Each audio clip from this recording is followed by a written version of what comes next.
Muito bem, este é Conexão Futura ao vivo aqui na tela do seu canal Futura e lá na internet acesse o nosso site futura.org.br para acompanhar aí a nossa programação ao vivo também na tela do seu computador, no seu tablet, em qualquer parte do mundo.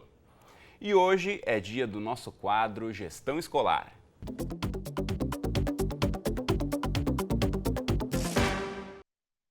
Bom, a Constituição Brasileira de 1988 estipula que é dever, em primeiro lugar, da família, depois da sociedade e do Estado, assegurar à criança, ao adolescente e ao jovem uma série de direitos, entre eles, é claro, o direito à educação. Um levantamento divulgado em 2012 pela OCDE, que é a Organização para a Cooperação e o Desenvolvimento Econômico, aponta que articular a aproximação entre a família e a escola contribui aí para melhorar a qualidade do ensino. Mas esse é um desafio de muitos países, sobretudo com famílias e comunidades com menor escolaridade e com maior vulnerabilidade socioeconômica. Aqui no Brasil, a Pesquisa Nacional sobre o Perfil dos Dirigentes Municipais da Educação, feita no ano de 2010, a partir de uma parceria entre o INEP, a Undime e a Unesco, ouviu mais de 3.400 gestores que apontaram que a ausência das famílias é um dos principais problemas enfrentados na gestão de uma escola. Então, no programa de hoje, vamos falar aqui sobre projetos que desenvolvem estratégias para a aproximação de famílias que muitas vezes podem até se sentir aí intimidadas com o ambiente escolar. Então, para essa conversa, a gente recebe aqui no estúdio a superintendente adjunta da Fundação Itaú Social, ao meu lado, Ângela Dannemann. Ângela, bem-vindo à Conexão mais uma vez. Tudo bem com você? Tudo bem, Cris. Obrigada pelo bem-vindo. É um prazer enorme estar de volta aqui. O prazer é nosso em recebê-la sempre.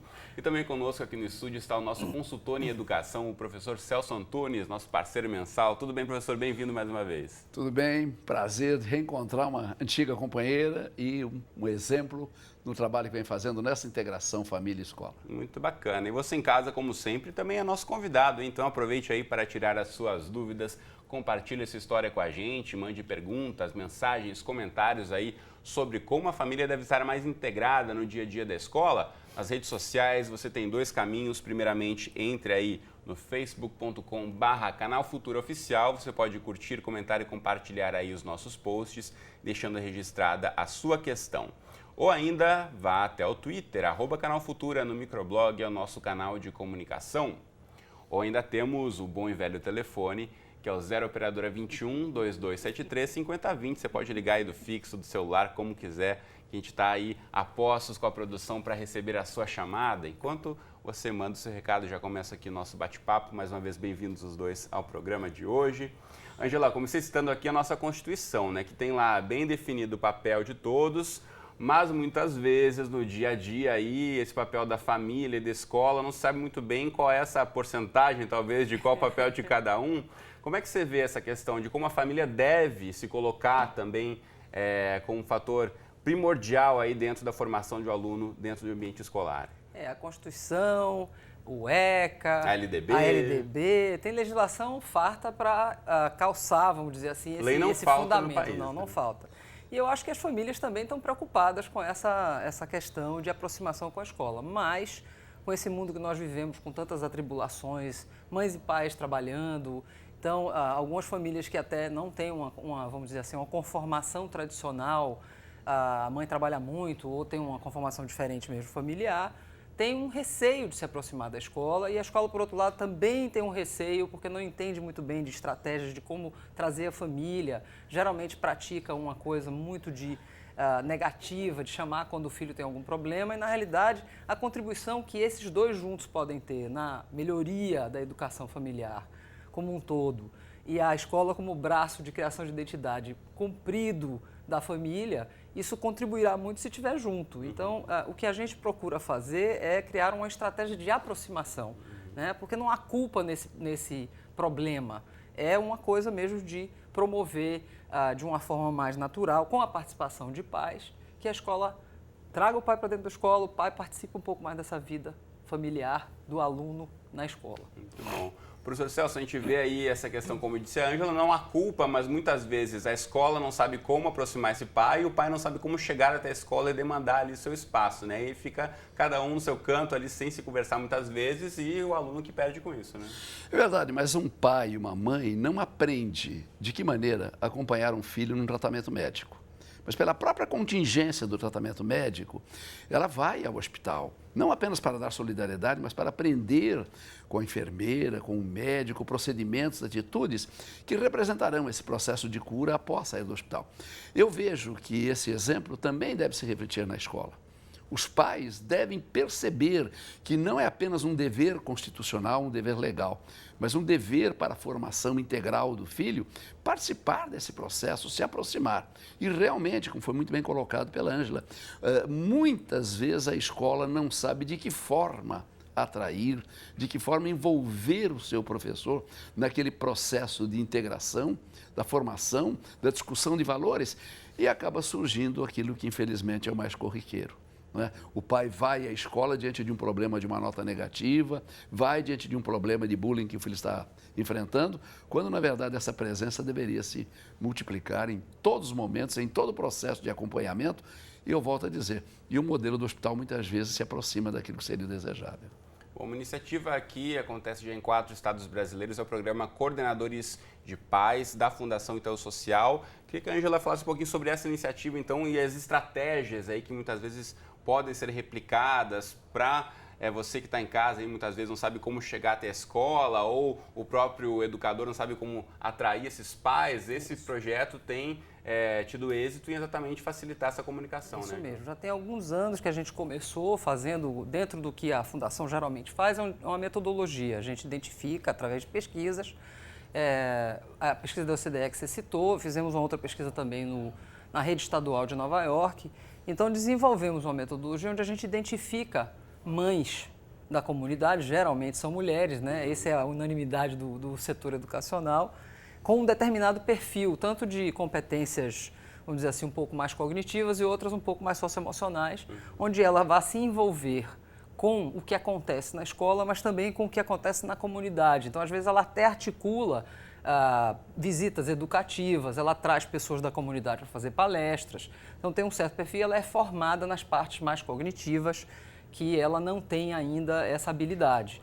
Então, a gente vai identificar pessoas que estão com filhos matriculados na escola, naquela comunidade, e também preparar os gestores da escola para essa mãe atuar observando. Isso tem nos dado resultados de avaliação já de melhoria vamos dizer assim, de participação do filho na escola, diminuição um pouco de abandono de evasão, e a gente, ao longo dos anos, que as avaliações são relativas ainda a 1 ano de duração do programa, ele já está no estado do Espírito Santo, já está no estado de Goiás, agora universalizamos na cidade de Salvador, depois de um piloto. Essa metodologia sempre aplica um piloto, avalia e depois segue adiante. Então, essa avaliação já está nos dando algumas tendências positivas de diminuição de abandono e de melhoria em termos de desempenho. Mas ainda precisamos aplicar por mais tempo para que a rede de fato a adote. O modelo é sempre com uma organização parceira, social e a rede. Nós não entramos operando, nós só entramos fazendo essa metodologia. Bom, e tem sido muito dados bom. da pesquisa que eu abri o programa mencionando, da OCDE, então que de fato a maior participação dos pais dentro da escola tem esse resultado, vocês estão positivo. percebendo também. Estamos percebendo também. Precisamos ainda trabalhar um pouco mais para essa avaliação de fato mostrar os resultados. Referencial, o Todos pela Educação, uma entidade da qual eu tenho a honra de ser sócio fundador, tem pesquisas estatísticas verificando a relação entre a proximidade da família e o desenvolvimento do IDEB. Quer dizer, a família não aproximou-se da escola. IDEB, que é aquele índice de desenvolvimento da educação básica. Exatamente, que é o sistema de avaliação daquela criança. Então, muitas vezes aquele pai, aquela mãe não se aproxima para que a nota do filho melhore. Mas o próprio processo de aproximação, a própria maneira como ele envolve aquela criança na aula, no conhecimento dos professores, já tem um reflexo significativo no crescimento daquela criança em resultados. E não apenas esse, mas até no processo de formação, no processo de conversar, enfim, de aprender na escola como, de uma certa forma, ajudar. E é bem o que a Ângela falou, o principal agente capaz de levar o pai à escola é o pai que vai, se tornando cúmplice de outros que não vão e levando a acompanhar e dizer, vá que você gosta. E depois que foi algumas vezes, aí não para mais de ir. Importante ressaltar que em relação a isso, tem participação já chegando aqui pra gente. Você de casa que não mandou seu recado, pode e deve aí mandar no Facebook, no Twitter, no telefone, os contatos aparecem aqui embaixo. E o Wilton Matos, de Justinópolis, em Minas Gerais, obrigado, Wilton, pela mensagem. Ele disse que a participação dos pais é muito importante, que o filho dele, João Pedro, melhorou muito quando ele e a esposa passaram a participar mais ativamente nos estudos, que esse exemplo aí sirva aí para outros pais e mães que nos acompanham. Muito bacana, Wilton. Também aqui o Raul Damasceno, de Ubajara, lá no Ceará. Valeu, Raul, pela participação. Diz que os pais não deveriam limitar-se aí apenas à reunião dos pais, mas também estar presente em feiras culturais, outros eventos, se sentirem mais à vontade no ambiente escolar. Também tem essa questão importante, né? Às vezes o pai vai uma vez a cada 2 meses na reunião, na escola, acha que já está fazendo mais do que o suficiente, né, Angela? Mas foi bom o professor Celso citar o Todos pela Educação, porque uma das, vamos dizer assim, estratégias do Todos, né, que eles falam é a aproximação da família e da escola. E essa participação do pai de uma forma mais natural, que a escola também abra as portas para isso, é uma estratégia que é usada em muitos lugares do mundo, de fazer o que é chamado de casa aberta, ou seja, convidar o pai para dentro da sala de aula, para ele conhecer um pouco do que o filho faz, conhecer um pouco do que o professor faz. O professor também pode se apresentar, né, contando um pouco disso. Isso resulta em uma criação da escola como um centro de aprendizagem e de troca, que o pai tem para trazer, como a escola também tem para oferecer. Então, eu acho que isso é muito importante, articula, melhora toda a relação. A escola pode deixar de ser aquele lugar onde os meninos veem mais fechado, menos atraente. Pode ser tem se provado ser uma estratégia de, inclusive, para a jovem ser melhor, não só para a criança. Importantíssimo ressaltar isso também, que a Angela aponta, professor, de a escola se posicionar no espaço aberto para a comunidade, não somente aqueles muros fechados para o aprendizado ali dentro da sala de aula. Por exemplo, um pai não sabe, a não ser que ele frequente a escola, de que maneira é interessante a ajuda dele nos trabalhos escolares dos filhos. Esse pai não vai ensinar o filho, mas se ele cobra com entusiasmo, se ele acompanha, o resultado cresce. Esse pai, essa mãe, muitas vezes não sabe como abordar temas como sexo, como drogas, e conversando com outros pais na escola, ele aprende e ela, mãe, aprende a serem melhores pais, na medida em que realmente desenvolve atividades que aprenderam para educar. E, sobretudo, arrancar outros pais do seu comodismo e levá-lo para a escola, que eu tenho certeza que depois que começarem a frequentar, gostarão e a corrente naturalmente cresce. Isso mesmo. Tem uma questão importante aqui que chegou para a gente da Célia Mara, nossa espectadora aqui de São Gonçalo. Obrigado, Célia, pela mensagem aqui no Conexão de hoje. E ela aponta uma questão que eu quero ouvir uma reflexão de vocês dois a respeito, sobre um certo desânimo que muitas vezes ela percebe em relação aos profissionais, não apenas professores, mas diretores e funcionários das escolas públicas.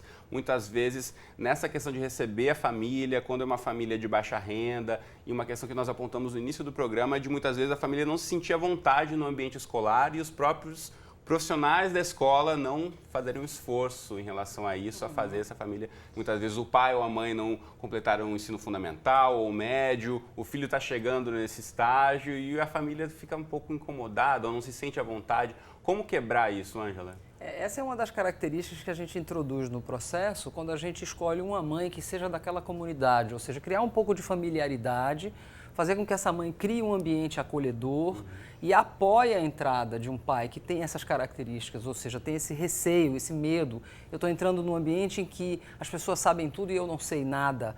Na realidade, é quebrar um pouco esse mito de que eu não sei nada e eles sabem tudo. Sempre se tem um conhecimento que pode ser usado. E o mais essencial aí é saber que você está lidando com um filho seu, que é muito mais você do que a escola. E você entender como a escola atua com o apoio desse profissional, que é o coordenador de pais, que é mais familiar a você do que o próprio professor, é diminuir essa distância, né? Essa distância de dificuldade, de diferença e de se achar menor, né? Eu acho que é um pouco da nossa estratégia trabalha com isso, com esse acolhimento e com essa explicação de uma pessoa mais familiar. Como é que você vê isso, professor? Eu conversava com a Ângela e eu mostrava exemplos de escolas onde os gestores pedem aos professores que administram reuniões com os pais, que ensinem esses pais a falar sobre sexo, sobre droga, a conversar, a ter uma missão familiar. Ensinem esses pais a, de uma certa forma, ajudar as crianças a gostar da escola e tal. Evidentemente, Cristiano, que o professor, a quem se delega esta função, Num primeiro momento ele se espanta, porque a concepção que ele tem do seu trabalho profissional é para alunos ministrar aquele conteúdo. Mas quando ele percebe um amparo dos colegas, quando ele percebe que ele vai se preparar para isso, e essa própria gestora ou esse próprio gestor da escola vai indicar orientações, vai passar bibliografias, esse professor se empolga e ele percebe crescer nele aquele sentimento de educador. Eu não sou apenas quem ensina matemática, ou quem ensina história, quem ensina geografia, mas eu também vou ensinar os pais a, de uma certa forma, ajudarem os filhos naquele processo de crescimento.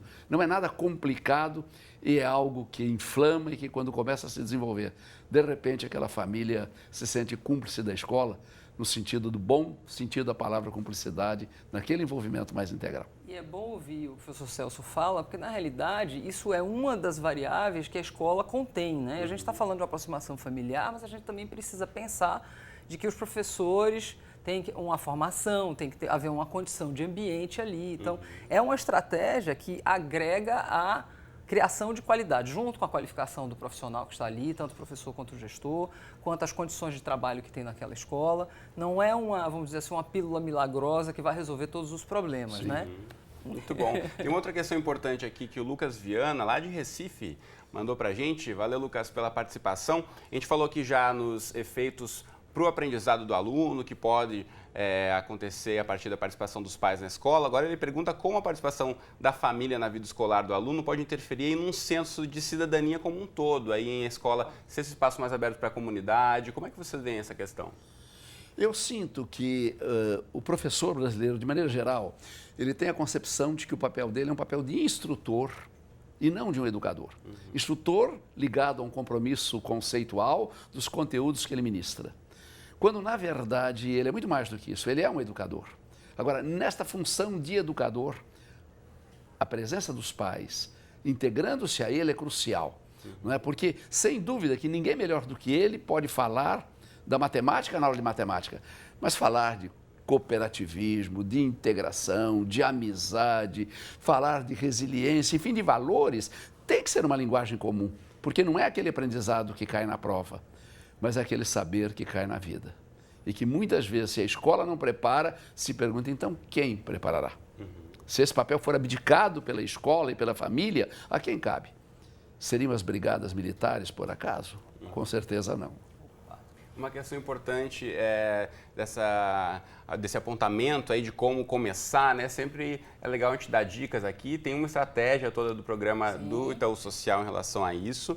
E tem a ver com a pergunta que o Henrique mandou para a gente aqui, então vou englobá-la aqui na minha pergunta para a Ângela. O Henrique fala o seguinte, que o Brasil não tem a cultura dos pais participarem, mas que deveriam criar o hábito de ajudar o filho orientando nas tarefas e perguntando sobre o dia a dia da vida escolar. Eu sei que essa é uma das estratégias que vocês também trabalham, né, Ângela? De perguntar como é que foi a aula, de acompanhar o relatório, o caderno. Exatamente. Então, esse coordenador de pais vai fazer um pouco essa tarefa, mas é uma coisa fácil de ser implantada no sentido, vamos dizer assim, de orientações básicas, né? Da própria escola, trabalhar com o pai dessa maneira. Então, como é que foi o dia hoje? Existe algum dever de casa? O que é que você tem de prova e quando é essa prova? O que é que está acontecendo? O pai pode não conhecer a disciplina, não conhecer a matemática, mas essa rotina de estudo e que às vezes na própria casa há uma fragilidade de estrutura que não tem nenhum lugar certo para estudar, mas pode o pai ou a mãe criar um momento onde ali vai haver um pouco de conversa, vai haver um pouco de olhar para a criança, de dizer, olha, agora é a hora de você sentar, vamos conversar um pouco sobre isso. E esse coordenador de pais vai dar essas orientações, que é muito importante. E a própria escola pode gerar momentos em que ela possa orientar também sobre essa disciplina de estudo, que é tão difícil. O próprio professor também, às vezes, não tem uma disciplina de passar deveres de casa, de querer verificar o que está acontecendo. É um conjunto que pode ser promovido por um agente, e se esse agente é pai e faz parte daquela comunidade, isso vai trazer benefícios a todos. Isso é muito importante. E a questão da rotina é importante também. O pai proporcionar essa rotina dentro de casa para se aproximar dos estudos do filho, né, professor? Eu penso que se marcarmos, por exemplo, terça e quinta, das 8 às 8h20, a hora de falar da escola. Antes do jantar? Antes do jantar ou depois do jantar. No começo há uma certa timidez inerente a todos os participantes. Mas eu tenho a certeza que depois de algum tempo, esses 20 minutos duram mais, muito mais. E talvez nem o próprio pai e nem os próprios filhos podem ter a percepção imediata do quanto isto representa no gosto pela escola, no entusiasmo da criança em perceber que ele está tendo em casa a oportunidade de falar daqueles anseios, daqueles amigos, daqueles colegas, daquele professor, daquela aula.